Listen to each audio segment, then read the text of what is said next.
یہ تو اب ریکارڈنگ شروع ہوئی ہے استاد جی. جی ہاں. تو یہاں پہ ہم نے چند ایک چیزیں جو سیکھی ہیں اس کی تھوڑی سی سلائیڈز ہیں. اللہ تعالیٰ کی ملکیت، اور اللہ تعالیٰ جسے چاہتا ہے معاف کر دیتا ہے، جسے چاہتا ہے وہ اس طرح سے کر دیتا ہے. ٹھیک ہے. واللہ غفور الرحیم میں اس بات کی طرف اشارہ ہے کہ خیر بہرحال اللہ کی رحمت جو ہے وہ غالب ہے. اور کبھی کبھی میں خود بھی بڑا مطلب وہ ہوتا ہوں، حیران بھی ہوتا ہوں کہ کبھی کبھی ایسا لگتا ہے بس اللہ میں ہوتا ہے بس سیدھا جنت الفردوس میں ہی ڈال دیں گے. اتنا ہمیں کبھی کبھی اللہ کی رحمت ایسا فیل ہوتی ہے کہ اللہ میں کچھ بھی نہیں پوچھیں گے، جیسے ہی ہم مریں گے نا اس کے اللہ میں آؤ یار چھوڑو یار، آؤ جنت میں جاؤ چلو.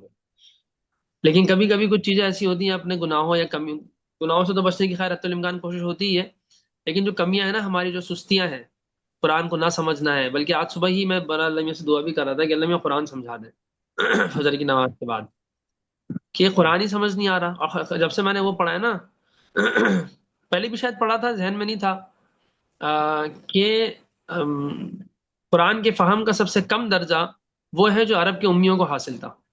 عرب کے امیوں کا لیول آف انڈرسٹینڈنگ آف قرآن اتنا ہائی تھا کہ مطلب میں نے بتایا تھا نا کہ وہ آیت سن کے گر گئے تھے سجدے میں، فَاسْدَعْ بِمَا تُؤْمَرْ سنا تھا گر گئے تھے سجدے میں. تو میرا تو وہ لیول نہیں ہے. تو اس کا مطلب یہ ہے کہ ہمیں اتنا زیادہ دور کر دیا گیا ہے، اتنا زیادہ دور کر دیا گیا ہے کہ جو لوگ دیندار ہیں یا دو چار الفاظ اور چند ایک عربی وغیرہ بھی پڑھ چکے ہیں یا جو درس نظامی بھی ایون کر چکے ہیں، تو وہ بھی قرآن کی اس گہرائی پہ نہیں جا پا رہے جس پہ عرب کے بدو تھے. تو یعنی وہ بھی ابھی منیمم پرفارمنس لیول پہ، منیمم ریکوائرمنٹ لیول پہ نہیں آ رہے. تو وچ مینس کہ ہم تو بہت زیادہ دور چلے گئے، یعنی اتنا دور چلے گئے کہ کافی چلنے کے بعد بھی ہم آ نہیں پا رہے. تو پتہ نہیں پھر جو لوگ مطلب جو بالکل ہی نہیں آ رہے، تو یعنی جو صرف ترجمہ پڑھتے ہیں یا صرف جو ہے وہ قرآن کو بس تلاوت کرتے رہتے ہیں. دینداروں کی بات کر رہا ہوں، اس وقت لبرلز اور بے دین کی تو میں بات ہی نہیں کر رہا ہوں. میں تو ان لوگوں کی بات کر رہا ہوں جن کے تبلیغ میں چلے لگے ہوئے ہوں، یا ان کا جہاد میں وقت لگا ہو، یا ان کا مدارس میں وقت لگا ہو، یا ان کا خانقاہوں میں جو ہے چلے کاٹے ہوئے ہوں. میں ان لوگوں کی بات کر رہا ہوں. ان لوگوں کا یہ حال ہے کہ قرآن کو اس لیول پہ وہ نہیں سمجھتے جس لیول پہ عرب کی امی سمجھتے تھے. کیوں اللہ تعالیٰ نے ان کو عراق میں اور شام میں نہیں پیدا کیا آپ صلی اللہ علیہ وسلم کو؟ کیوں مکہ کی امیوں میں بھیج دیا؟ اچھا مکہ میں بھی بہت سے خاندان، بہت سارے لوگ ایسے تھے، مکہ کے چند ایک لوگ، بہت سے تو نہیں، جو بہت زیادہ پڑھے لکھے تھے، پڑھ کر آئے تھے یا کچھ تھے، یا وہاں پہ کچھ نہ کچھ تھا پڑھنا لکھنا، وہ ان کے پاس نہیں بھیجا. جہاں پہ اب کیا نام ہے ان کا، ارسطو اور فلسفے وغیرہ کے ایکسپرٹس تھے. کون سے ملک میں تھے وہ لوگ؟ عراق میں تھے شاید، نہیں مجھے یاد نہیں آ رکھا ہے. جہاں بھی تھے وہاں کیوں نہیں بھیجا؟ تو اس کا مطلب یہ اس حوالے سے، اس کانٹیکسٹ میں پھر یہ بات انہوں نے فرمائی ہے کہ قرآن کریم کی انڈرسٹینڈنگ کا سب سے منیمم لیول وہ ہے جو عرب کی امیوں کا حاصل تھا. تو اتنا تو ہمیں حاصل ہونا چاہیے نا. تو میں تو یہ سوچ رہا ہوں کہ بس اب ساری چیزیں چھوڑ چھاڑ کے جو ہے نا بس اس لیول پہ تو پہنچ جاؤں جو منیمم پرفارمنس لیول ہو، جو منیمم ریکوائرمنٹ لیول ہو. منیمم پرفارمنس لیول کیا؟ منیمم ریکوائرمنٹ لیول MRL ہو، کہ جو ہماری ریکوائرمنٹ ہے اس کو تو پورا کروں، قرآن کو اتنا تو سمجھوں. حالانکہ قرآن کو تو مجھے اتنا سمجھنا چاہیے نا جتنا عمر اور ابن عباس اور ابو بکر اور علی رضی اللہ تعالیٰ عنہ مجمعین نے سمجھا تھا. آئیڈیلائز تو انہی کو کرنا ہے، اور آئیڈیل بھی وہی ہیں. بلکہ آپ صلی اللہ علیہ وسلم کے لیول تک جا تو نہیں سکتے، لیکن نیت تو مطلب ایک نظر میں تو رکھنا چاہیے. لیکن وہ لیکن نہیں ہو استاد سکتا جی تو بھائی بیریئر تو ہے نا ہمارے لیے. کیا؟ عربی میں اور عربی میں فرق تو ہے نا، لینگویج بیریئر تو ہے نا ہمارے لیے. ارے بھائی لینگویج بیریئر ہے تو آپ کو پتا ہے کہ اردو سب سے زیادہ قریبی زبان ہے عربی کی. جی جب میں نے سورہ فاتحہ پڑھائی تھی تو میں نے بتایا تھا نا، الحمد میں حمد آ رہا ہے، ہمیں اردو میں پتا ہے ہم کسے کہتے ہیں. جی للہ ہمیں پتا ہے، اللہ تعالیٰ کے لیے پتا ہے، وہ ہمیں اللہ لفظ جی اللہ کا. رب ہمیں پتا ہے، عالمین ہمیں پتا ہے، الرحمن اردو میں استعمال ہوتا ہے، الرحیم اردو میں استعمال ہوتا ہے، مالک اردو میں استعمال ہوتا ہے، یوم جی یوم پیدائش اردو میں استعمال ہوتا ہے، الدین اردو میں استعمال ہوتا ہے کہ دین اسلام. کون سا لفظ ہے 3 آیت میں جو ہمیں اردو میں استعمال نہیں ہوتا؟ ایک لفظ ایسا نہیں ہے. تو اردو میں جی تو ایسا ہے کہ مطلب آپ بہت ایزیلی، صرف آپ کو گرامر سمجھنی ہے، وہی نہیں سمجھی جاتی. یعنی اس لیے ہم، کیونکہ ہمارا دماغ اتنے معوف ہو چکے ہیں اور قرآن سے اور ان چیزوں سے اتنے دور ہو چکے ہیں کہ مطلب کبھی کبھی تو ڈر لگتا ہے کہ اللہ میاں نے ہمیں قصداً پیچھے تو نہیں کر دیا کہ جاؤ تم لوگ پیچھے ہی رہو بھائی. کبھی کبھی بہت ڈر لگتا ہے. تو اتنا کیونکہ ہم پیچھے نے ہو خود تکلیف ڈالا ہے نا قرآن پاک کو، ہم نے کبھی اہمیت ہی نہیں دی اپنی لائف میں، ہم نے صرف اس یہی کو تو کہہ رہا ہوں تعریف نا کہ کی. اہمیت دی تھی تو ڈرنا چاہیے نا اللہ میاں سے کہ اللہ میاں ہم نے قرآن کو اہمیت دی تھی جو اہمیت دینی چاہیے تھی. تو اللہ میاں قیامت میں صرف یہی پوچھنا ہے کہ تم نے عربی اتنی سیکھی تھی جتنی انگلش سیکھی. تو آپ لوگوں میں سے کون ہے جو جواب دیں گے؟ چلے مجھے دے جواب کہ آپ لوگوں کو جتنی انگلش آتی ہے، تو آپ لوگ کو انگلش تو عربی کا کانٹیکسٹ ہی چینج ہے، اس کا تو کانٹیکسٹ جی چینج ہے، اس کا تو اسکرپٹ چینج ہے، اس کی every thing is very quite different. کچھ سیم ہی نہیں ہے اس میں تو، ایک 1% کے علاوہ. وہ مجھے نہیں پتا، خیر 3% ایک انداز سے بول رہا ہوں. لیکن اردو اور انگلش میں کون سی چیزیں سیم ہے بھائی؟ پوری اسکرپٹ چینج ہے، اور عربی میں اسکرپٹ وہی ہے، وہی حروف ہیں، وہی حروف تہجی تک وہی ہیں، بلکہ اردو میں زیادہ ہے. اردو میں پے ہے، ٹے ہے، چے ہے، ڈال ہے، ڑے ہے، گاف ہے. اردو میں زیادہ چیزیں ہیں، زیادہ حروف ہے، زیادہ ہم نے سیکھ لی ہے. اور اتنی دور کی ایک لینگویج انگلش لینگویج سیکھ لی. عربی کی بات آتی ہے جو جی ہم تو لینگویج بیریئر ہے. انگلش کیسے سیکھ لی تو آپ نے؟ سبھی اور لینگویج بیریئر ہے، انگلش تو زبانی کتنے سال فاصلہ نہیں پڑھائی ہے. گئی ہے، دیکھیں نا ماسٹرز اور گریجویشن تک ہم نے انگلش پڑھتے رہے مونٹیسری سے پڑھنا شروع ہوئے، پلے گروپ سے بابا میں یہی انگلش کے. کہہ رہا ہوں، میں تو یہی کہہ یہی رہا ہمیں ہوں کہ بھائی سے اگر عربک میں پڑھا یہی دے تو کہہ رہا ہوں لینگویج سجیسٹ ہوئی نا برٹشرز کے جانے کے بعد، جب انڈیپینڈنس کے بھائی، بعد. میں یہی کہہ رہا ہوں کہ ہمیں اتنا دور کر دیا گیا تو کم سے کم اس کو ریئلائز تو ہم کریں، اور ریئلائزیشن کے بعد صرف ریئلائز کر کے ہاتھ پہ ہاتھ دھر کے نہیں بیٹھے. جتنے دوسرے کام ہیں واجبات کے علاوہ سب چھوڑ کے لگ جائے نا قرآن کی عربی میں. یار ابھی کل موت آ گئی تو کیا جواب دیں گے اللہ کو اس سوال کا؟ آپ یہ بولیں گے کہ جی ہمیں برٹش نے دور کر دیا تھا؟ یہ جواب ہے؟ یہ آخرت میں اللہ تعالیٰ قبول کر لیں گے؟ اللہ میں بولیں گے اچھا ہاں ہاں وہ میں تو اصل میں آ گئے تھے نا 1857 میں، ہاں ہاں ہاں ٹھیک ہے جاؤ جاؤ. ارے بھائی آئے بھی تمہاری کوتاہیوں کی وجہ سے تھے، تو آ گئے تو قرآن کو بھی چھوڑ دو گے تم؟ عربی اس نصاب سے نکال دو گے تم؟ یار میرے کلام، میرے حبیب کے کلام کی زبان کو تم نے یہ اہمیت دینی تھی برٹش کی وجہ سے؟ اور جو لوگ ناکام ہوتے ہیں نا، جو وکٹم مائنڈ سیٹ ہوتا ہے، وہ یہی ہوتا ہے کہ اپنی غلطیاں یا اپنی کمزوریوں کی غلط کا ذمہ دار بھی نا دوسروں کو بنا دو. جی وہ برٹش نے ایسا کر دیا تھا، جی ہمارے بڑوں نے ایسا کر دیا تھا. بھائی آپ کو بھی عقل آ گئی نا؟ چلو آپ آج کی تاریخ میں آ گئی نا، آپ کو میں بتا رہا ہوں، میں تو کب سے بتا رہا ہوں، آپ لوگ جو مجھ سے پہلے سے پڑھ رہے ہیں. تو 1 سال ہو رہا ہے مجھے پڑھاتے ہوئے تقریباً، کم و بیش 5 رمضان کو شروع کیا تھا الحمدللہ یہ، اور اب رمضان دوبارہ چل رہا ہے، دیکھیں 1 سال سے اوپر ہو گیا الحمدللہ. تو کہنے کا مقصد تو کیا مطلب، عیسوی کے اعتبار سے بھی سال سے اوپر ہو گیا، سال ہو گیا پورا. تو اب کہنے کا مقصد ہے کہ اب کر لیں بھائی، چھوڑ دیں دیگر جو غیر واجبات چیزیں. میں واجب کو چھوڑنے کو تو نہیں کہہ رہا، وہ بھی دیکھنا پڑے گا کہ کون سے واجب کو چھوڑنا پڑے گا، اس میں بھی ہو سکتا ہے کچھ واجبات چھوڑنے پڑے. تو چھوڑ دیں کم از کم، جو واجبات نہیں ان کو تو چھوڑیں. لیکن میں گارنٹی سے کہہ رہا ہوں آپ سب نہیں، سب کے سب واجبات کے علاوہ جو چیزیں وہ بھی ساری کی ساری چھوڑیں گے نا، آپ کی زندگی پوری الٹی پلٹی ہو جائے گی. لیکن کرنی پڑ میں تو یہ سمجھتا ہوں، ہو سکتا ہے میں غلط ہوں. میرا موقف یہی ہے کہ جتنے واجبات ہیں آپ سب کو مجھ سمیت ہم سب کو وہ چھوڑ چھاڑ کر جو ہے نا وہ قرآن پہ توجہ دینی چاہیے. عربی سیکھیں، کوئی مشکل نہیں ہے. 6 مہینے اگر آپ لوگ جان مارے نا، یعنی ڈیلی ٹائم دے 2 گھنٹے، تو میرے خیال ہے میکسیمم 4 مہینے کا کھیل ہے. کوئی مشکل نہیں ہے عربی گرامر. ہاں وہ ہفتے میں 2 دن کلاس ہوتی ہے، اس میں بھی جو ہے وہ چند طالبات ہوتی ہیں، اور اس میں بھی جو ہے وہ ہم آرام آرام سے سکون سے سیکھتے ہیں. تو پھر تو شاید اس میں 2 سال لگ جائیں گے عربی سیکھنے میں. تو بھائی تھوڑا اس کو زور دینا پڑے گا. میرے کہنے کا مقصد صرف یہ ہے. تو خیر میں تو تب سے جو ہے نا وہ کبھی کبھی اللہ کی رحمت سے بھی بڑا وہ ہوتا ہے کہ اللہ بولیں گے چلو کوئی بات نہیں جنت میں چلے جاؤ. لیکن کبھی کبھی دیکھتا ہوں کہ اپنی کوتاہیاں اور کمیاں اتنی زیادہ ہیں کہ قرآن سمجھ ہی نہیں آتا ہے. تو مطلب میں اپنی اگر بات کروں تو اس میں نے ناشکری نہیں کرنی چاہیے. الحمدللہ مجھے قرآن سمجھ تو آتا ہے، لیکن جس طرح عرب کے امیوں کو یا جتنا سمجھ میں مجھے آنا چاہیے اتنا نہیں سمجھ آتا. اور آپ لوگوں سے میری درخواست یہ ہے، بہت ہی ادب کے ساتھ اور سارے آداب کو ملحوظ رکھتے ہوئے، کہ صرف اس سوال پہ غور کر لیں کہ جتنی انگریزی آتی ہے کیا اتنی قرآن کی زبان سیکھ لی؟ یعنی انگریزی سیکھنا فرض واجب تھا کیا؟ وہ تو دنیاوی ضرورت تھی، فرض واجب نہیں تھا. قرآن سیکھنا اتنا سیکھنا کہ کم سے کم جب ہم پڑھ رہے ہوں، یعنی یہ جو جملہ ہے یا ایھا الذین آمنوا لا تأکلوا الربا اضعافا مضاعفا واتقوا اللہ لعلکم تفلحون، اس کے اندر ایک لفظ ایسا نہیں ہے جس کے سیکھنے کے لیے آپ کو کوئی بہت زیادہ مشکل جان مارنی پڑے. اے ایمان والو، یا ایھا الذین آمنوا وہ تو آپ لوگ ہزاروں دفعہ سن چکے ہیں اس لیے پتا ہوگا. لا کا مطلب ہوتا ہے نہیں، اکلا یاکلو کہتے ہیں کھانے کو. بس یہ ایک یاد، یہ سمجھ میں آنا چاہیے. تو کیا اتنی آپ وکیبلری نہیں حاصل کر سکتے جو قرآن میں بہت دفعہ آیا ہے؟ یہ جو کھانے پینے کا لفظ ہے، ہم تو روزانہ کھاتے پیتے ہیں، جو روزانہ کی جو روزمرہ کی وہ نہیں سیکھ سکتے. لا تأکلوا الربا، ربا مت کھاؤ، اضعافا مضاعفا، بڑھا چڑھا کر، دگنا دگنا. واتقوا اللہ، اللہ سے ڈرو یا اللہ کا تقوی اختیار کرو، لعلکم تفلحون تاکہ تمہیں فلاح ہو. اس میں کیا مشکل بات ہے؟ تو میں یہ نہیں کہہ رہا کہ اس کے اندر ڈیٹیل میں، ڈیپتھ میں، گہرائی میں، کہ اضعاف و مضاعفہ کے اندر لغوی تحقیقات کے اندر آپ ڈوب جائیں، ہونا تو وہی چاہیے. لیکن میں اس کو واجب نہیں کہہ رہا. میں اتنا واجب کہہ رہا ہوں کہ جب قرآن پڑھیں یا پڑھا آپ سنیں، آپ کو سمجھ میں آ رہا ہو کہ بات کیا چل رہی ہے. اس کی گہرائی میں تو وہ نیکسٹ اسٹیپ ہے، وہ بھی کرنا ہے، اس کو چھوڑ نہیں دینا کہ جی اب تو اتنا آگے اب چھوڑ دو. جانا گہرائی میں ہی ہے، قرآن میں تدبر کرنا ہے، ضرور کرنا ہے. لیکن اتنا تو ہو کہ قرآن تراویح میں یا کہیں سنا پڑھا جا رہا ہے تو میں سمجھ تو آ رہا ہوں. واتقوا اللہ واتقوا النار التي اعدت للكافرین، اس آگ سے ڈرو جو کافروں کے لیے تیار کی گئی ہے.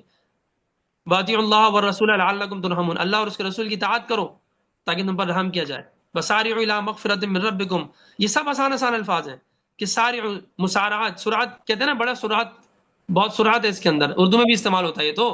اب اردو بھی اتنی بیکار ہو گئی، مصیبت یہ ہے بھائی سرعت اردو میں استعمال ہوتا ہے، ٹھیک ہے، سرعت کہتے ہیں تیزی کو، وسارعوا تیزی کرو یعنی دوڑو، الا مغفرت اللہ کی مغفرت کے، من ربکم اپنے رب کی مغفرت کی طرف دوڑو، وجنت اور جنت کی طرف دوڑو.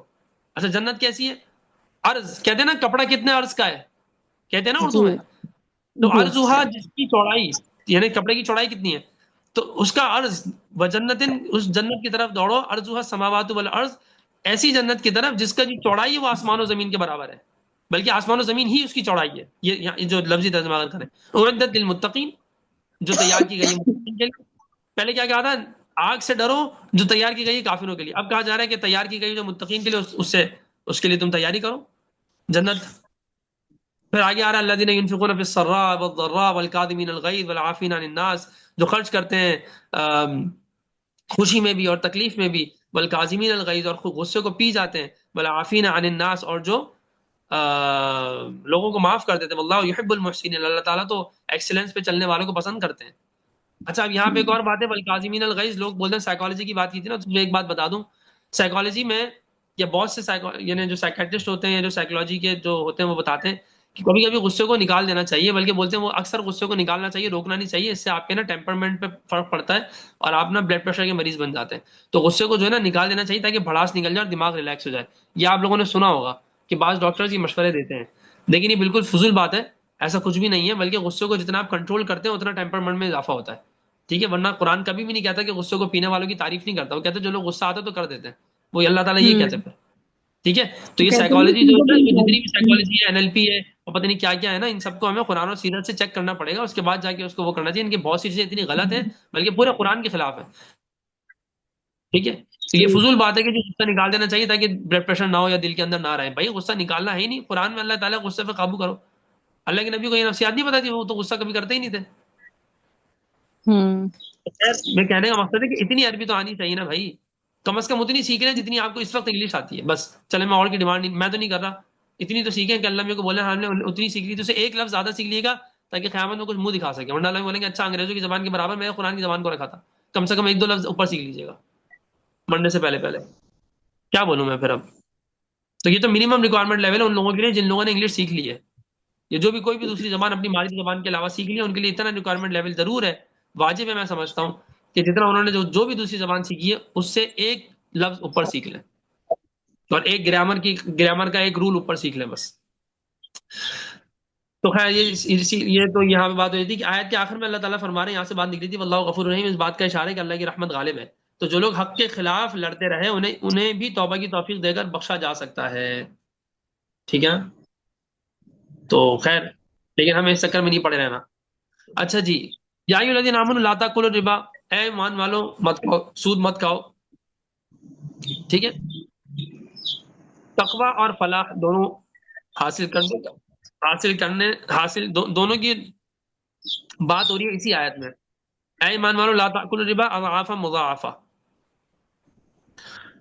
واتقوا اللہ لعلکم تفلحون، یعنی تقوی اور فلاح یہ دو باتیں ہو رہی ہیں اس میں. آیت میں دو باتیں ہو رہی ہیں، یہ دو باتیں ہو رہی ہیں. تو اس سے پتہ چلتا ہے کہ جو سود ہے وہ تقوی سے بھی روکتا ہے اور فلاح کامیابی سے بھی روکتا ہے. اور اگر آپ سود کو چھوڑ دیں گے اور حلال روزی اپنائیں گے تو اللہ آپ کو تقوی بھی نصیب فرمائیں گے انشاءاللہ تعالی، اور آپ کو فلاح تو مل ہی جائے گی پھر. ٹھیک ہے، دگنا چوگنا کا کیا مطلب ہے؟ اضعاف مضاعفہ کا مطلب یہ ہے، مطلب یہ مطلب نہیں ہے اس کا کہ تھوڑا سا سود لے لیا کرو وہ جائز ہے بس، زیادہ مت لو، یہ مطلب نہیں ہے. بات یہ ہے کہ جاہلیت میں ہوتا یہ تھا کہ سود اسی طرح لیا جاتا تھا جیسے ہمارے ہاں وہ لیتے ہیں، کیا کہتے ہیں، جو کچھ لوگ ہوتے ہیں جن کا بہت پیسہ ہوتا ہے وہ سود دینے کے لیے تھوڑا سا لیتے ہیں وہ.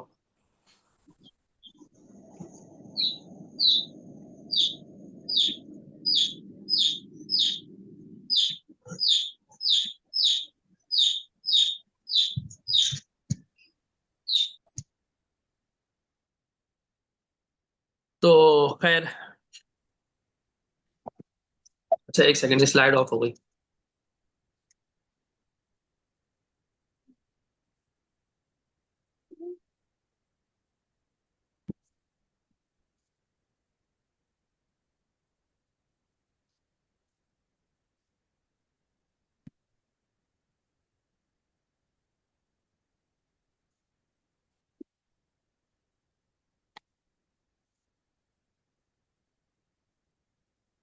آپ لوگ کو سلائڈ شو ہو تو پھر مجھے بتائیے گا.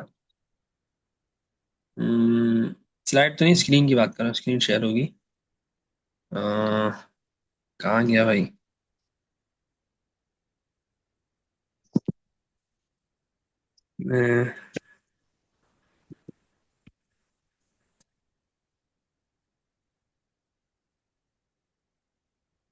اسکرین شیئر کا آپشن اس میں آتا تو تھا موبائل میں.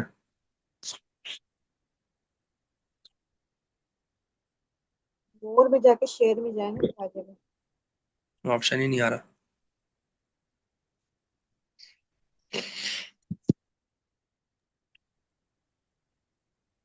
انہوں نے اتنا چینج کر دیا نا کہ بہت مسئلہ ہوتا ہے. کبھی صحیح ہو جاتا ہے واپس سے، پھر کبھی دوبارہ ہاں یہ رہا. وائٹ بورڈ شیئر اسکرین کہاں ہے بھائی؟ آپ لوگ کی اسکرین پر آئے تو پھر مجھے بتائیے گا.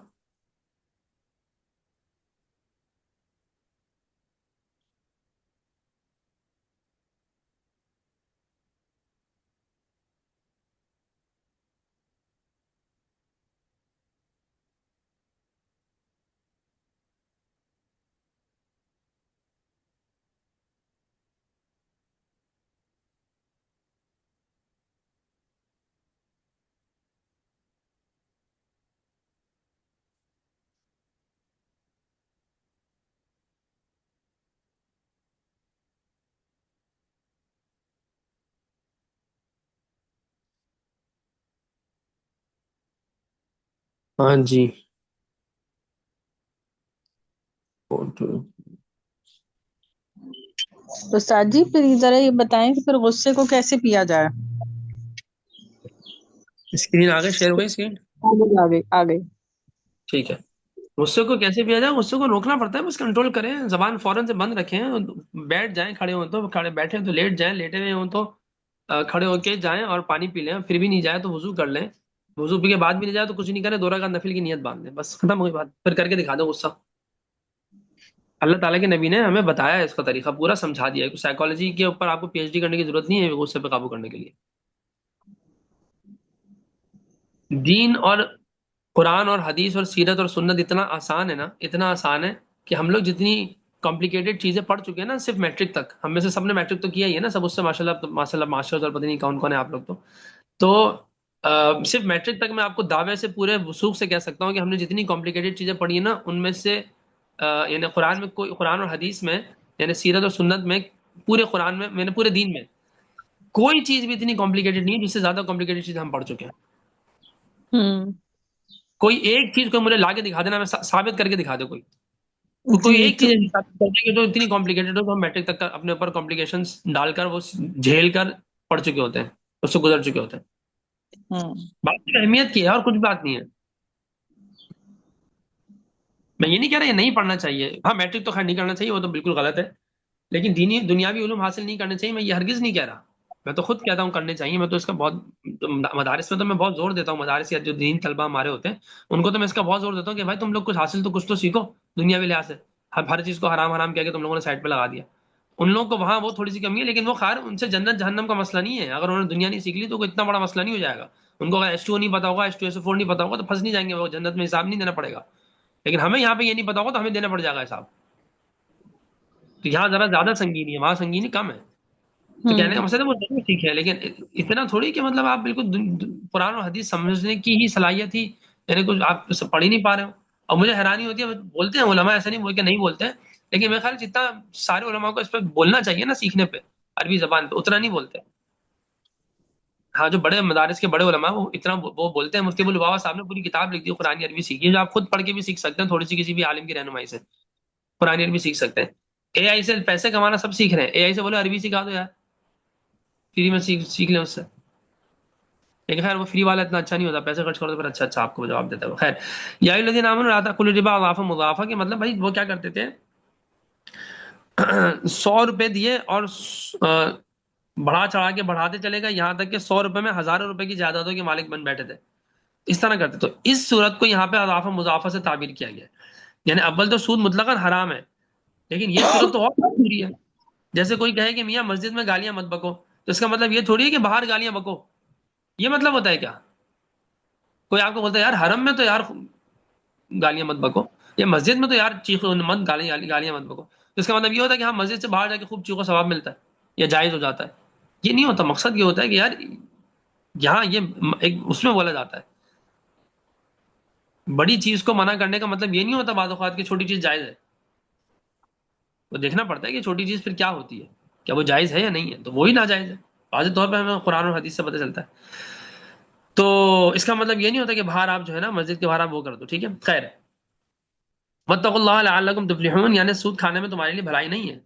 ٹھیک ہے، کامیابی نہیں ہے بلکہ ناکامی ہے. تو اللہ کا تقوی اختیار کرو اور تاکہ تم کام ہو جاؤ. واتقوا النار التي اعدت للکافرین، اس آگ سے ڈرو جیسے جو کافروں کے لیے تیار کی گئی ہے. دیکھیں یعنی کہ اگر سود، یعنی بات کیا ہو رہی ہے سود کی، اور کہا جا رہا ہے کہ جو کافروں کی آگ ہے اس سے ڈرو. مطلب کیا ہے کہ سود ایسا گناہ ہے کہ اگر تم نے وہ کھا لیا تو اندیشہ اس بات کا ہے کہ کہیں ایسا نہ ہو کہ جو جہنم کافروں کے لیے تیار کی گئی ہے اس جہنم میں تمہیں ڈال دیا جائے کہ تم ایمان والے تھے لیکن صرف سود کھاتے تھے. اندازہ لگائیں کہ سود ایک اتنا بڑا گناہ ہے جو کفر کی جہنم، کافروں کی جہنم میں ڈال دیتا ہے. جہنم 7 جہنم ہے نا، کافروں کی جہنم الگ ہے، مسلمانوں کی جہنم الگ ہے، منافقین کی الگ ہے. پتہ ہے نا، تو آپ لوگ مشرکین کی الگ ہے.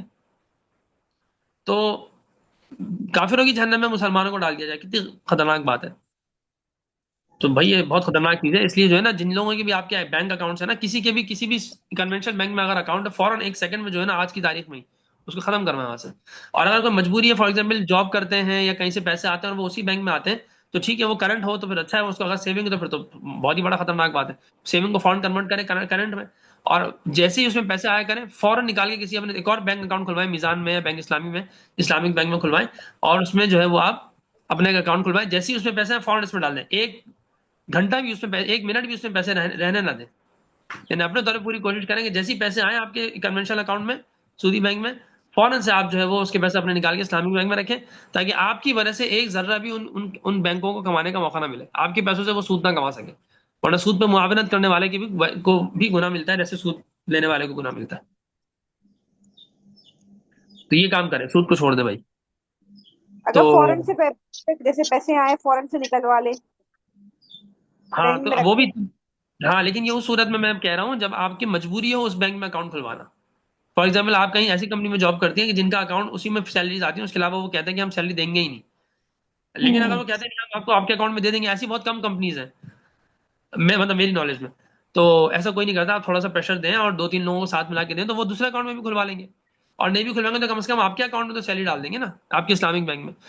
لیکن اگر وہ یہ بھی نہیں کرتے، کہتے ہیں ٹھیک ہے پھر آپ کیش لینا، تو آپ بولیں ٹھیک ہے کیش دے دو، تب بھی اجازت نہیں ہے کہ آپ بینک کسی کنونشنل بینک میں اکاؤنٹ کھولیں.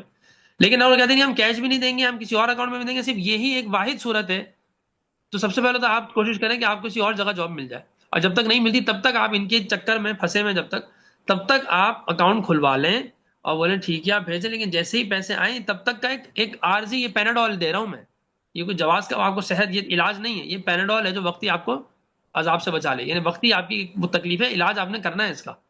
وہ ہے کہ جیسے ہی اکاؤنٹ میں آئے آپ فوراً اپنے اسلامک بینک میں، چاہے وہ میزان کا ہو یا بینک اسلامی ہو، دونوں میں سے کوئی بھی بینک ہو، ان دو کا مجھے پتا ہے، اور دبئی بھی ہے، باقی اور بھی ہوں گے وہ آپ لوگ تحقیق کر لیں. لیکن میزان کا اور بینک اسلامی کا پتا ہے کہ یہاں پہ انٹرسٹ نہیں ہوتا، سود نہیں ہوتا، تو اس میں کھلوا لیں آپ.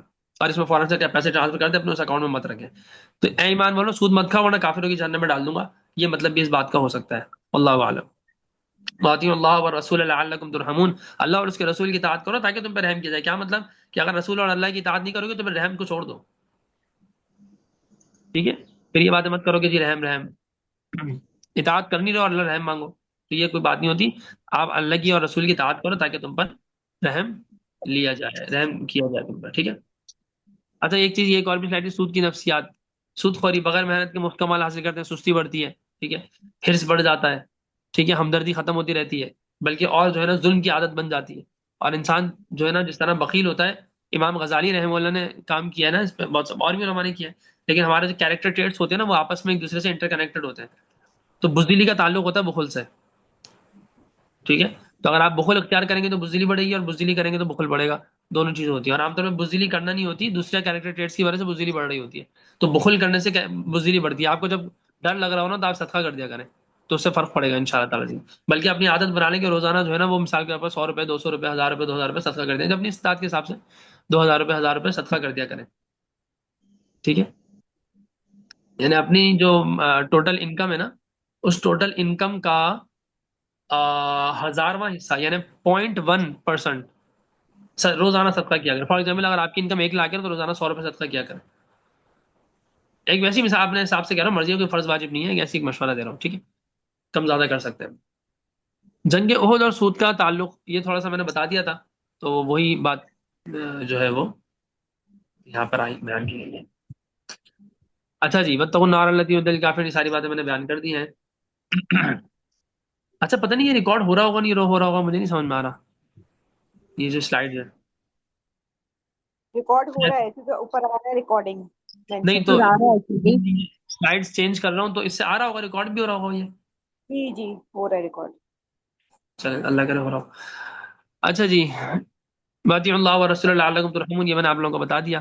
جنگ احد میں آپ صلی اللہ علیہ وسلم کے حکم کی خلاف ورزی کی تھی نا بعض صحابہ نے. اصل میں وہ خلاف ورزی ان کی نیت نہیں تھی, ان کا مقصد تو یہی تھا کہ وہ کیا کریں گے, ان کا مقصد وہ یہ سمجھا آپ صلی اللہ علیہ وسلم کی منشا کو وہ سمجھنے میں ان سے چھوٹی سی غلطی ہو گئی, تو اس کی سزا یہ ملی کہ وہ شکست ہو گئی. ٹھیک ہے نا, تو یہ ہو گیا تھا بس. وہ سمجھے کہ آپ صلی اللہ علیہ وسلم نے جو کہا تھا نا کہ یہاں پہ کھڑے رہو, وہ جنگ کی حد تک کہا تھا. جنگ تو ختم ہو, ان کو ایسا لگا تھا جنگ ختم ہو گئی کیونکہ مجھ سے وہ کفار بھاگ رہے تھے, تو انہوں نے کہا تھا کہ وہ تو بھاگ رہے ہیں, تو وہ ختم ہو گئی. اب ہم جیت گیا, وہ مالی غنیمت اٹھانے لگے. تو وہ کفار کو پتا چلا کہ یہاں اوپر سے جو لوگ کھڑے تھے وہ ہٹ گئے, تو انہوں نے پیچھے سے آ کے انہوں نے حملہ کر دیا, تو اس طرح پورا پورا پاسا پلٹ گیا تھا. تو اللہ کے نبی نے کچھ بات, اللہ کے نبی نے فرمایا تھا, کیونکہ ان کو تو وحی کے ذریعے حکم وہ بولتے تھے نا اللہ کے نبی صلی اللہ علیہ وسلم, انہوں نے فرمایا تھا کہ جب تک میں نہ کہوں مت ہلنا یہاں سے. تو اب جب جنگ ختم ہو گئی ان کے حساب سے ختم ہو گئی, تو انہوں نے یہی سمجھانا کہ اور آپ صلی اللہ علیہ وسلم نے جنگ کی وجہ سے ہی کہا تھا, مطلب بظاہر. تو انہوں نے یہ کیا کہ بھائی صحابہ نے فرمایا, ایسے سوچا کہ بھائی جنگ ختم ہو گئی, اللہ کے نبی نے کہا تھا کہ جو کہا تھا وہ اب ہو گیا, اب چلو چلتے ہیں. تو بعض صحابہ ایسا مطلب جنگ ختم ہو گئی تو انڈرسٹوڈ تھا کہ بات ختم ہو گئی, حکم ختم ہو گیا. لیکن بعض نے کہا کہ یار نہیں, اصل میں اللہ کے نبی نے کہا تھا کہ بھائی جب تک میں نہ کہوں نا, تب جب تک وہ نہیں کہیں گے تب تک ہم یہیں کھڑے رہیں گے. تو انہوں نے کہا بھائی وہ جنگ کی بات تھی, جنگ ختم ہو گئی. تو انہوں نے بھی کہا ہاں بات تو ٹھیک ہے, لیکن خیر پتہ نہیں ان کو تو 2 گروہ شاید اس وقت بھی بن گئے تھے, تو وہ لوگ کھڑے رہے کہ ٹھیک ہے ہم تو کھڑے ہیں, دیکھتے ہیں کیا ہوتا ہے. تو لیکن وہ اتنے کم تھے کہ وہ پھر نہیں ہو سکے, تو وہ لیکن پھر شکست کی طرف بات چلی گئی تھی, تو اس پہ بہت زیادہ نقصان بھی ہو گیا تھا. تو یہ بات تھی. تو مقصد یہ ہے کہ وہ جو نقصان ہو گیا اس میں اشارہ ہے کہ اگر اللہ کے نبی صلی اللہ علیہ وسلم کی نافرمانی لا علمی میں بھی ہو جائے تو نقصان کا باعث بنتی ہے. یعنی جو بعض لوگ کہتے ہیں نا ہمیں تو علم ہی نہیں تھا, نہیں استاد جی اگر علم نہ ہو تو پھر تو معافی ہوتی ہے نا. یہ پتہ نہیں کہاں سے شیطان نے ڈال دیا کہ علم نہ ہو تو معافی ہوتی ہے. اس کی مثال ایسی ہے کہ اگر آپ کو گن چلانی نہ آتی ہو اور آپ گولی چلا دیں اور کسی کو لگ جائے, تو عدالت میں آپ کو کہا جائے کہ اچھا آپ کو پتہ نہیں تھا, اوہ سوری یار آپ کو عدالت آنا پڑا, آپ جائیں, آپ باعزت بری ہیں. ایسا تو نہیں ہوتا, آپ پہ کیس چلتا ہے, آپ پہ بات ہوتی ہے, پھر جیل میں ہی ڈالتے ہیں, پھر آپ کو دیا قصاص دینا پڑتا ہے. چاہے غلطی سے لگاؤ, کچھ بھی لگاؤ, آپ کی غلطی ہے یا آپ کی لا علمی, آپ کو چلانی نہیں آتی, تو آپ کا ایشو ہے نا, آپ نے کیوں بغیر چلائے جو ہے وہ سیکھا کیوں نہیں, آپ کی غلطی تھی. ٹھیک ہے نا. تو اسی لیے تو لائسنس وغیرہ بنایا جاتا ہے کہ جی لائسنس کا مقصد کیا ہوتا ہے کہ پہلے آپ پراپر ٹریننگ علم حاصل کریں, اس کے بعد آپ چلیں زندگی میں. تو دنیا کے معاملے میں جب یہ ہے تو دین کے معاملے میں تو اس سے زیادہ ہے کہ پہلے سیکھو بھائی. جب آپ بالغ ہو گئے تو بالغ اللہ میں پہلے بھائی پیدا ہوتے ہی کیوں نہیں بالغ کر رہے, پیدا ہوتے ہی اللہ میں کیوں جو ہے وہ چلو بالغ کرتے نہ کرتے, لیکن پیدا ہوتے ہی نامہ اعمال لکھنا شروع کیوں نہیں ہوتا. بھائی آپ کو 10 12 15 سال دیے جاتے ہیں کہ آپ اس میں اتنا علم حاصل کر لیں کہ آپ کہیں کوئی بھی گناہ نہ ہو سکے آپ سے.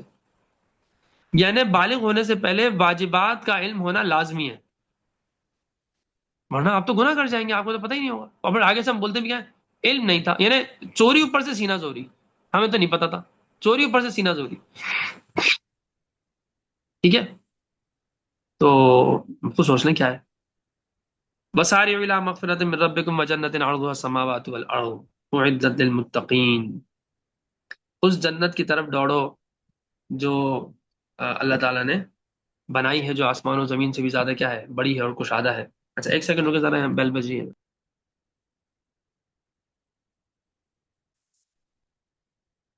کلاس کی ٹائمنگ کیا ہے؟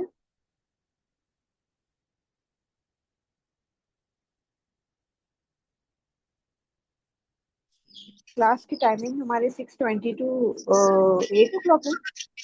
نہیں 6:20 to 7:30 لیٹ شروع ہوئی ہے نا آج کلاس, تو شاید استاد جی اس لیے کروا رہے ہیں, یا ریکارڈنگ نہیں ہو رہی تھی, شاید سلائیڈس نہیں چلی نا. کلاس دیر سے شروع ہوئی ہے تو اس لیے میں آپ کل بھی جلدی ختم کر دی تھی, تو اس لیے میں تھوڑا سا زیادہ ٹائم دے رہا ہوں. تو ہم 8 بجے تقریباً ختم کر دیں گے اس کو. تو وسائل اللہ مغفرت من ربکم، ایسے یعنی اللہ کی مغفرت کی طرف بھی دوڑو. یعنی ہم جو کہتے ہیں نا کہ جی یعنی ہلکے پہ ہی رہتے ہیں، فرائض پر رہتے ہیں بس، واجبات پہ بہت سے بہت، تو ہم سمجھتے ہیں بس جو یہ کر لو بس کافی ہے. تو میری انڈرسٹینڈنگ یہ ہے کہ ہمیں واجبات کے سمجھنے میں ہماری انڈرسٹینڈنگ غلط ہے. اللہ تعالیٰ کہہ رہے ہیں وسارعوا الی مغفرت من ربکم، یعنی دوڑ لگاؤ مغفرت کی طرف جو تمہارے رب کی طرف سے، اور اس جنت کی طرف دوڑ لگاؤ جس کا جو ہے وہ آسمان و زمین اس کی چوڑائی اور اور متقین کے لیے تیار کی گئی ہے. اب وہی والی بات آتی ہے، کیونکہ ہمارا دین صوفیوں سے آیا ہے. تو آپ لوگوں نے واقعہ سنا ہوگا کہ حضرت رابعہ بصریہ رحمہ اللہ ایک جگہ جاری تھی، ان کے بھاگی بھاگی مطلب دوڑ دوڑ کے جاری تھی، تھوڑا سا جی کسی حد تک دوڑ رہی تھی یا تیز چل رہی تھی، جو بھی تھا چلو جیسی بھی چل رہی تھی. ان کے ہاتھ میں پانی تھا اور آگ تھی. آگ کا مطلب کوئی وہ مٹی کا تیل یا کوئی تیل تھا یا چراغ وراغ کچھ تھی، مطلب جلانے کا سامان تھا. تو کسی نے کہا کہ کہاں جا رہی ہیں؟ انہوں نے کہا جہنم کو بجھانے جا رہی ہوں اور جنت کو آگ لگانے جا رہی ہوں. اور اس پہ اتنی وہ ہوتی ہے کہ ہاں کیونکہ ہمارے کیوں، انہوں نے کہا اس لیے کیونکہ لوگ جنت کے شوق میں عمل کرتے ہیں اور جہنم کے خوف سے گناہ سے بچتے ہیں، اللہ کے لیے نہیں کرتے. میرے نزدیک یہ بات رابعہ بصریہ کر ہی نہیں سکتی، میں ان کو اتنا ناسمجھ نہیں سمجھتا. اور اگر بالفرض انہوں نے یہ بات کی بھی ہے تو میں ان کو ناسمجھ نہیں کہوں گا، میں یہ کہوں گا کہ وہ کسی حال میں ہوں گی، کوئی ان کی کیفیت ہوگی اور کچھ مسئلہ ہوگا، کوئی کیفیت ایسی ہو جاتی ہے بعض اوقات انسان کی، انسان اپنے ہوش میں نہیں جاتا، جس کو مجذوب الحال بھی کہتے ہیں یا مغلوب الحال بھی کہتے ہیں. تو وہ اس میں جو ہے نا پھر یہ ہوتا ہے کہ انسان کا دماغ تھوڑا سا وہ اس میں نہیں رہتا کنٹرول میں، یا بالکل ہی آؤٹ ہوتا ہے، مدہوش ہوتا ہے وہ کسی چیز میں بہت زیادہ اس میں چلا جاتا ہے کہ اس کی عقل پر پردے پڑ جاتے ہیں اور عقل معاف ہو جاتی ہے. تو ایسے پہ جو ہے وہ شریعت کا احکام ختم ہو جاتے ہیں مرفوع القلم ہوتے ہیں. حدیث میں آتا ہے کہ 3 لوگوں سے اللہ تعالیٰ نے قلم اٹھا لیا، یعنی جو کرامن کاتبین ہیں وہ لکھنا چھوڑ دیتے ہیں. ایک وہ بچہ جو بالغ نہیں ہوتا جب تک قلم نہیں لکھا جاتا، اسی طرح ایک وہ جب سو رہا ہوتا ہے جب تک جاگ نہ جائے، اور ایک وہ جو جب تک اس کا دماغ جنون کی کیفیت میں ہوتا ہے، یعنی عقل پر پردے پڑے ہوتے ہیں، جب تک کہ وہ ہوش میں نہ آ جائے یا اس کو افاقہ نہ ہو جائے، حتیٰ اس کو افاقہ نہ ہو جائے حتیٰ کہ ٹھیک ہے. تو یہاں اگر وہ اس لیول پہ تھی تو ٹھیک ہے، اللہ کے ہاں معذور ہے. تو یہ میرے حساب سے تو یہی ہے. کیوں؟ کیونکہ دیکھیں اللہ تعالیٰ حکم دے رہے ہیں، اور نہ صرف یہ نہیں کہہ رہے کہ چاہو، بلکہ کہہ رہے ہیں کہ جاؤ، مطلب دوڑ لگاؤ اپنے رب کی مغفرت. تو کیا مغفرت بھی نہیں چاہیے؟ کیا رابعہ وسیع سے پوچھوں گا، اگر انہوں نے بالفرض میں ہوتا وہ میرے سامنے بات کہتی تو میں ان سے کہتا کہ آپ کے سارے مقام اور آپ کی ساری چیزوں کو ملحوظ رکھتے ہوئے میں آپ سے ادھر سوال کرتا ہوں کہ کیا اللہ کی مغفرت کی طرف بھی دوڑنا چاہیے کہ نہیں دوڑنا چاہیے؟ تو بولیں گے نہیں مغفرت تو چاہیے، مغفرت کی طرف تو دوڑنا ہی ہے. تو بولوں گا اسی کے ساتھ تو جنت کا ذکر ہے، اور مغفرت کو ایک لفظ میں بیان کیا اور جنت کو 1 2 3 4 5 6 7 الفاظ میں بیان کیا ہے. اور اس کے بعد آگے ان متقین کی تعریف اگلی آیات میں کی جا رہی ہے، یعنی صرف اس جگہ سورہ آل عمران کی آیت نمبر 133 میں. اور اللہ حکم دے رہے ہیں کہ مغفرت اور جنت کی طرف دوڑو. تو مطلب میں اللہ کا حکم چھوڑ کے آپ کی مانوں؟ ہاں یہ ایک علیحدہ بات ہے، یہ ایک نیکسٹ لیول ہوتا ہے کہ انسان بولتا ہے کہ جنت تو چاہیے مجھے اللہ میں آپ کی نعمت میں، لیکن اصل آپ ہیں، اصل آپ کی رضا چاہیے، وہ آپ کی نعمت کے طور پہ ملے گی تو بھی مجھے چاہیے. میں ایوب علیہ السلام یا داؤد علیہ السلام یا نہیں ایوب علیہ السلام یا یعقوب علیہ السلام کسی کا بھی واقعہ ہے کہ وہ جو اوپر سے موتی برسے تھے تو انہوں نے تیز تیز اٹھایا، تو اللہ تعالیٰ نے پوچھا کہ تمہیں بھی ان موتیوں کی خواہش ہے؟ تو انہوں نے کہا ہاں یا اللہ بالکل مجھے ان موتیوں کی خواہش ہے، لیکن مجھے ان موتیوں کی خواہش ہے، اس کے علاوہ کسی موتی کی خواہش نہیں ہے. اور اس کی خواہش اس لیے ہے کیونکہ یہ آپ کی طرف سے آئے. جیسے موسیٰ علیہ السلام نے دعا کی تھی نا ربی انی لما انزلت الی من خیر فقیر، کہ اللہ آپ جو بھی میرے لیے دیں گے میں اسی کا تو فقیر ہوں، اسی کا تو محتاج ہوں. تو اللہ کی طرف سے جو چیز آ رہی ہے تو جنت اللہ کی بنائی ہوئی چیز ہے، اللہ کا انعام ہے. اب وہ قرآن میں سورہ فجر کے آخر میں آتا ہے کہ یا ایتھا النفس المطمئنہ، اے نفس مطمئنہ ارجعی، لوٹ آؤ، الی ربک، اپنے رب کی طرف، راضیۃ مرضیہ، اس حال میں کہ تم اس سے راضی ہو اور وہ بھی تم سے راضی ہے. فادخلی فی عبادی، میرے بندوں میں داخل ہو جاؤ، وادخلی جنتی، میری جنت میں داخل ہو جاؤ. اور یہ اس جنت کو جو ہے نا وہ رابعہ بصری آگ لگانے جا رہی ہیں، انا للہ و انا الیہ راجعون. تو اس لیے میرے نزدیک یہ واقعی درست نہیں ہوگا، اور اگر ہے تو بقیہ چیزیں میں نے بتا دی. تو اس طرح کی چیزوں میں یہ وہی وجہ ہے نا کہ ہمارا کیونکہ صوفیوں سے دین آیا تو ہم وہی اسی کانسیپٹ سے تینوں چیزوں کو سمجھتے ہیں. بھائی جنت اللہ کی نعمت ہے، اس زندگی سے بڑی نعمت ہے، خودکشی کر لو پھر، خودکشی نہیں کریں گے کیوں؟ اللہ کی نعمت ہے. تو جنت کیا ہے؟ اس سے کئی گنا زیادہ بڑی نعمت ہے بھائی، کوئی کمپیریزن ہی نہیں ہے. اس کو آگ لگا دو. تو اسی نے بعض اوقات بالکل ایک الگ سا دین، الگ سی شکل پیش ہوتی ہے صوفیزم کے اندر. بھائی قرآن حدیث ہے، الگ بات کر رہا ہے، اور آپ پتہ نہیں کون کون سے کس بزرگ کے واقعات. اس لیے بزرگوں کے واقعات میں پڑھنے کی ترغیب بھی نہیں دیتا، بلکہ کوئی بولتا ہے تو میں پوچھتا ہوں بھائی کیوں چاہیے. ابھی ایک اور میرے پاس ایک کتاب کا آرڈر آیا، میں نے پوچھا حکایت اولیاء چاہیے، میں نے کیوں چاہیے. تو ان کو جن کو گفٹ کرنی تھی انہوں نے کہا کہ ان کے ہسبینڈ کو ان کو اپنی گفٹ کرنی تھی. تو میں نے کہا کہ کیا نہیں، اصل میں میرے ہسبینڈ جو ہے نا وہ اس طرح کے واقعات سے ذرا امپریس ہوتے ہیں، تو اس لیے. تو میں کہا اچھا چلے، میں تھوڑا چپ ہو گیا کہ بھائی ایک بندے کو، چلو وہ بندہ کسی چیز سے امپریس ہو رہا ہے تو اس سے اگر آگے دین، اگر وہ دین کے قریب نہیں ہے تو اس کے لیے تو کسی حد تک دوائی کے طور پہ دے دی جائے گی، علاج کے طور پہ، کہ چلو اس سے پڑھ کے دین کے کچھ قریب آ جائے گا. تو پھر تو چلو ایک کسی حد تک دیکھا جائے گا اور حالات کے حساب سے اس کو میں دے دوں گا. لیکن نارملی تو میں منع کرتا ہوں. بھائی کیا حدیث میں واقعات ختم ہو گئے؟ قرآن میں واقعات اور قصص ختم ہو گئے؟ قرآن جس کو احسن القصص کہہ رہا ہے وہ نہیں پڑھا آپ نے، اس سے آپ کو سبق، اس سے آپ کی اصلاح نہیں ہو رہی. مطلب عجیب سی بات نہیں ہے. قرآن میں جو واقعات ہیں وہ کافی ہے نا، حدیث میں جو واقعات ہیں وہ بھی کافی ہیں. بہت سے بہت ایک اور اسٹیپ آگے بڑھ جاتا تو صاحب بس اس کے آگے جانے کی کیا ضرورت ہے؟ کیونکہ اس کے آگے دین کی شکل بہت تبدیل ہو گئی، ہوتے ہوتے ہوتے ہوتے بہت ہو گئی. اور آپ کیونکہ نیک لوگوں کے واقعات پڑھ کے آپ سمجھیں گے یہی دین ہے، یہی کانسیپٹ ہے. وہ کانسیپٹ ہوتا ہی نہیں ہے دین کا. قرآن اس کے اوپر دور دور تک کہیں بات نہیں کر رہا ہوتا. لیکن وہ، ہاں، اگر آپ کسی صوفی سے اس طرح کی بات پوچھیں گی اور وہ قرآن کی تفسیر بھی پڑھاتا ہوگا تو وہ آپ کو اس آیت کی ایسی تشریح گول مول کر کے بیان کر دے گا کہ آپ بولیں ہاں صحیح ہے، وہ اپنی تعویل پیش کر دے گا. تو خیر، اس مغفرت اور جنت کی طرف دوڑو، اس مغفرت کی طرف دوڑو جو تمہارے رب کی طرف سے ہے، اور اس جنت کی طرف دوڑو جس کی چوڑائی صرف آسمان اور زمین کے برابر ہے. تو یہاں جو بات ہے کہ اللہ اور رسول کی اطاعت کرو تاکہ تم پر رحم کیا جائے، تو اس میں بھی کیا ہے کہ رسول کا حکم ماننا بھی حقیقت میں کیا ہے؟ اللہ کا حکم ماننا ہے. کیونکہ اسی نے حکم دیا نا کہ میرے پیغمبر کو مانو اور اس کی اطاعت کرو. اب جن احمقوں کو اطاعت اور عبادت میں فرق ہی نظر نہیں آیا، وہ رسول صلی اللہ علیہ وسلم کی اطاعت کو شرک کہنے لگے کہ اللہ کے رسول کی اطاعت کیا ہے، وہ تو شرک ہے. اب چونکہ جنگ احد میں آپ صلی اللہ علیہ وسلم کے حکم کی خلاف ورزی ہوئی تھی، آگے تفصیل آئے گی، تو اس لیے آئندہ کے لیے ہوشیار کیا جا رہا ہے، متنبہ کیا جا رہا ہے کہ بھائی ہوش میں رہنا، ذرا خیال سے رکھنا اپنے آپ کو، خیال سے رہنا ذرا، کہ خدا کی رحمت اور جو کامیابی ہے اور فلاح ہے اس کی امید اسی وقت ہو سکتی ہے جب اللہ کے اور اس کے رسول کے کہنے پر چلو. ٹھیک ہے؟ اور اپنے رب کی طرف، مغفرت کی طرف دوڑ لگاؤ، دوڑو، بھاگو، جلدی کرو اس جنت کی طرف جس کی چوڑائی آسمان اور زمین کے برابر ہے، یعنی اعمال اور اخلاق کی طرف آگے بڑھو. ٹھیک ہے؟ تو اللہ کے وعدے کے حساب سے تمہیں وہ چیز مل جائے گی، جنت مل جائے گی. ٹھیک ہے نا؟ اب کیونکہ آدمی کے دماغ میں آسمان اور، اچھا یہاں کیا مطلب ہے؟ آسمان اور زمین سے بڑی کوئی چیز ہمارے دماغ میں چونکہ نہیں آ سکتی، اسی لیے ہمیں سمجھانے کے لیے کہا جا رہا ہے کہ اس کی چوڑائی اتنی زیادہ ہے. یعنی مطلب یہ ہے کہ تم جتنی امیجن کر سکتے ہو نا اس سے زیادہ چوڑائی ہے جنت کی. اور چوڑائی اتنی زیادہ، تو سوچو لمبائی تو چوڑائی سے زیادہ ہوتی ہے نا ہمیشہ. جو سوچو لمبائی کیا ہوگی، پھر ٹوٹل جنت کتنی ہوگی وہ تو مطلب ہمارے علم میں آ ہی نہیں پاتا، ہمارے عقل میں نہیں آ پاتا. ٹھیک ہے؟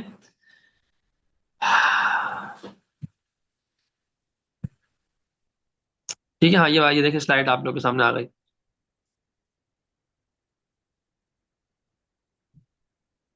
ٹھیک ہے؟ اگر چوڑائی کا یہ عالم ہے تو لمبائی کا کیا عالم ہوگا؟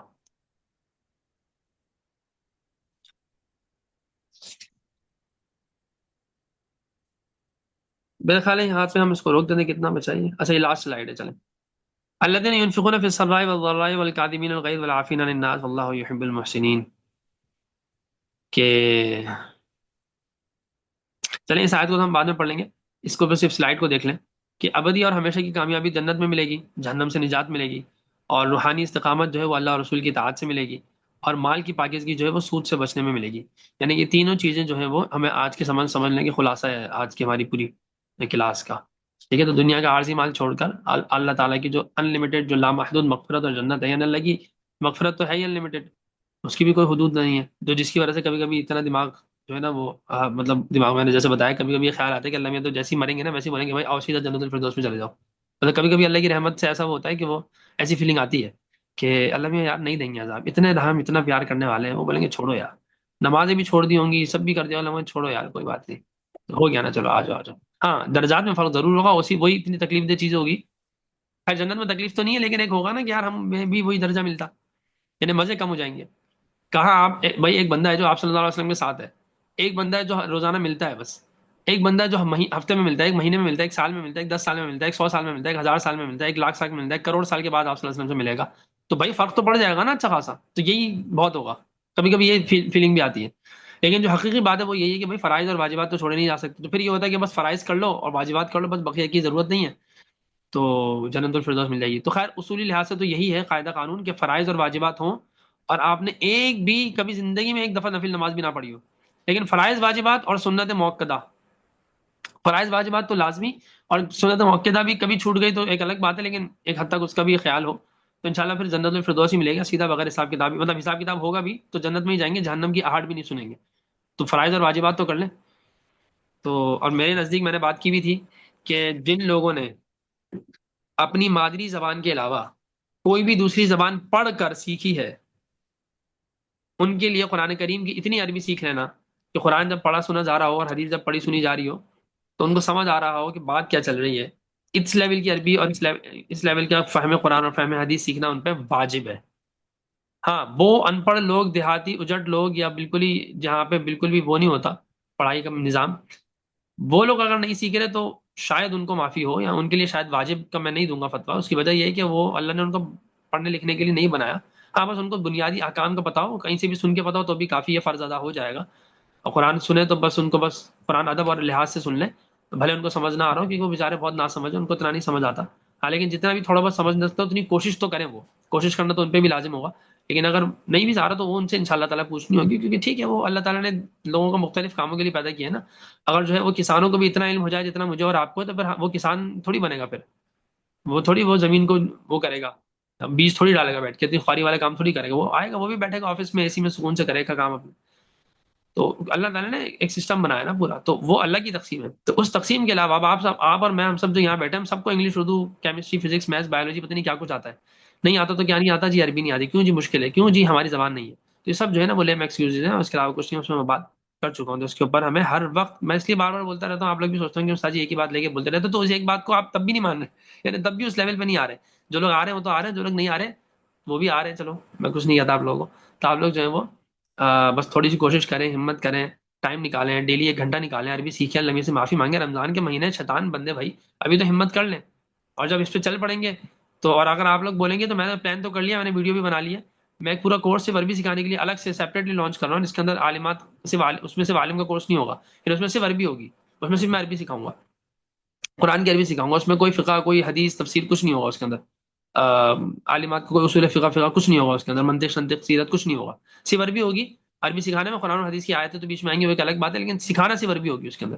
اور کوشش یہی ہوگی کہ بہت انٹرسٹنگ سا ہو پڑھاتے ہوئے، اور سلائڈس کے تھرو ہو، اور اس طرح سے پریزنٹیشن کے تھرو ہو، اور ساری چیزیں ہوں گی اس میں. تو میری کوشش یہی ہے، اور کوشش یہی ہے، یہ بھی کوشش ہے کہ اس کو رمضان میں شروع کر لوں، چاہے آخری عشرے میں شروع کر لوں، یا جیسے بھی شروع کر لوں. تو آپ لوگ بھی دیکھ لیجیے گا، اگر اس میں کچھ آپ لوگ کا کچھ وہ ہو کیا ہو کہ کب شروع کیا جائے، اس حوالے سے کوئی مشورہ دینا ہو تو کر لیجیے گا. ٹھیک ہے. سبحانک اللہم و بحمدک، نشہد ان لا الہ الا انت، نستغفرک ونتوب الیک. معذرت ٹائم تھوڑا زیادہ ہو گیا، لیکن چونکہ کل بھی میں جلدی چلا گیا تھا، اور آج بھی کلاس تھوڑی سی دیر سے اسٹارٹ، ریکارڈنگ بھی دیر سے اسٹارٹ ہوئی تھی، وہ ہو نہیں پا رہا تھا. نہیں آفٹر رمضان ہی بھی میں ابتدا رمضان میں کرنا چاہ رہا ہوں. ٹھیک ہے پھر چھٹیاں لے لیں گے ہم، عید کی بھی اور رمضان کی بھی اگر لینی ہو تو، لیکن ابتدا میں چاہ رہا ہوں کہ کسی طرح رمضان میں ہو جائے، اور میری کوشش یہ ہے کہ پیر کو شروع کر دوں. تو واللہ عالم، دیکھیں کیا ہوتا ہے. تو آپ لوگ دیکھ لیں، اس حوالے سے پول کر دیجیے گا، پولنگ ڈال دیں. سبحانک اللہم و بحمدک، نشہد ان لا الہ الا انت، نستغفرک ونتوب الیک. دعا کر لیتے ہیں. الحمد للہ رب العالمین، والصلاۃ والسلام علی رسول الکریم وعلی آلہ وصحبہ واتباعہ اجمعین. اللهم انت السلام ومنك السلام، تبارک یا ذا الجلال والاکرام. اللهم انا على ذکرک وشکرک وحسن عبادتک. اللهم انا نسألک العفو والعافیۃ فی الدنیا والآخرہ. یا اللہ یا رحمان یا رحیم یا کریم یا ذا الجلال والاکرام. ہمارے تمام گناہوں کو معاف فرما، اور جو ہم سے کمی کوتاہیاں ہوتی رہتی ہیں ان سب کو بھی اللہ معاف فرما. اور ہمارا حشر آپ کی رضا کے مطابق ہو، ہمارا خاتمہ آپ کی رضا کے مطابق ہو. یا من لا تراہ العیون ولا تخالطہ الظنون ولا یصفہ الواصفون ولا یخشى الدوائر. اجعل خیر عمری آخرہ وخیر عملی خواتیم وخیر ایام یوم القاک فیہ. یا اللہ ہمارا، اے وہ ذات جس کو آنکھ نہیں دے سکتی، جس کو دماغ اس کو سوچ نہیں سکتا، جس کو حوادثات سے کچھ فرق نہیں پڑتا، جو آسمان سے برسنے والے قطروں کی تعداد کو جانتا ہے، جو درخت زمین پر ہیں ان کے پتوں کی تعداد کو جانتا ہے، جو ریت کے ذروں کی تعداد کو جانتا ہے، جو تمام علوم اور تمام علم کا یعنی علیم ہی ذات ہی اپنی ذات میں علیم ہے، تو جو اپنی ذات میں حکیم ہے، غفور الرحیم ہے. ہمارے جو زندگی کا سب سے آخری دور ہو، سب سے بہترین ہو. بخیر عملی خواتین، اور جو ہمارا عمل ہو آخری وہ سب سے بہترین ہو. وخیر ایام یوم القاک فیہ، اور تم تمام دنوں میں سب سے بہترین دن وہ ہو جس دن میں آپ سے ملوں۔ یہ ایک دعا ہے جو آپ صلی اللہ علیہ وسلم نے سنی تھی، ایک بدو نے مانگی تھی۔ دیکھیں بدو بھی دعا کیسی پیاری مانگتا ہے۔ تو اس نے اس کو اللہ کے نبی نے بلایا اس بندے کو اور کہا کہ پہلے اس کو بلایا، اور جب تک وہ آیا اس اتنے میں حضرت بلال، مطلب پہلے بلایا بعد میں بلایا، لیکن بلال کو کہا کہ بلال تمہارے پاس کچھ ہے؟ انہوں نے کہا یا رسول اللہ سونے کی ڈلی پڑی ہے، کل لے آؤ۔ وہ سونے کی ڈلی لی اور اس بدو کو یہ دی، تو کہنے لگا کہ مطلب شکریہ وغیرہ، تو انہوں نے کہا کہ تمہیں پتہ ہے میں نے کیوں دی؟ اللہ کے نبی نے پوچھا، اس نے کہا کہ صلہ رحمی کی وجہ سے، آپ صلہ رحمی کرتے ہیں؟ تو انہوں نے کہا نہیں، بحسن ثنائک علی اللہ، تو نے اپنے رب کی جو تعریف بیان کی ہے نا اس پہ تمہیں میں یہ دے رہا ہوں۔ تو سوچو کہ جب اللہ کی تعریف ہم بیان کرتے ہیں اللہ خوش ہوتا ہے، تو اللہ کے نبی اتنا دیتے ہیں تو اللہ کیا دے گا؟ تو خیر یہ وہ دعا ہے، یہ احادیث میں آئی ہے، بڑے خوبصورت انداز میں اس نے مانگی، تو وہ یہی دعا ہے کہ اجعل خیر عمری آخر و خیر عملی خواتیمہ و خیر ایام یوم القاک فیہ۔ تو ہم اللہ تعالیٰ سے دعا کرتے ہیں، دعا اللہ ہمارے حق میں بھی قبول فرما۔ اللہ تعالیٰ جو آپ صلی اللہ علیہ وسلم نے جتنی خیریں مانگی وہ سب عطا فرما، جو برائیوں سے ان شروع سے پناہ مانگی ان سب سے پناہ عطا فرما، آپ کے علم میں جتنے شرور ہیں ان سب سے پناہ عطا فرما، اور آپ کے علم میں جتنی خیر ہے وہ سب عطا فرما۔ ربنا تقبل منا انک انت السمیع العلیم وتب علینا انک انت التواب الرحیم، واللہ خیر حافظا وهو ارحم الراحمین۔ ما شاء اللہ ولا قوة الا باللہ۔ سبحان ربک رب العزة عما یصفون وسلام علی المرسلین والحمد للہ رب العالمین۔ ربنا تقبل منا انك انت السميع العليم وتب علينا انك انت التواب الرحيم، صلی اللہ تعالی علی خیر خلقه محمد وعلى آله واصحابه واتباعه اجمعین، آمین بحرمت سید المرسلین وبرحمتك یا ارحم الراحمین۔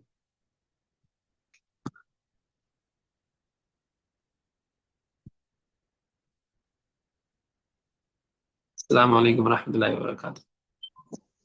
وعلیکم السلام ورحمۃ اللہ وبرکاتہ۔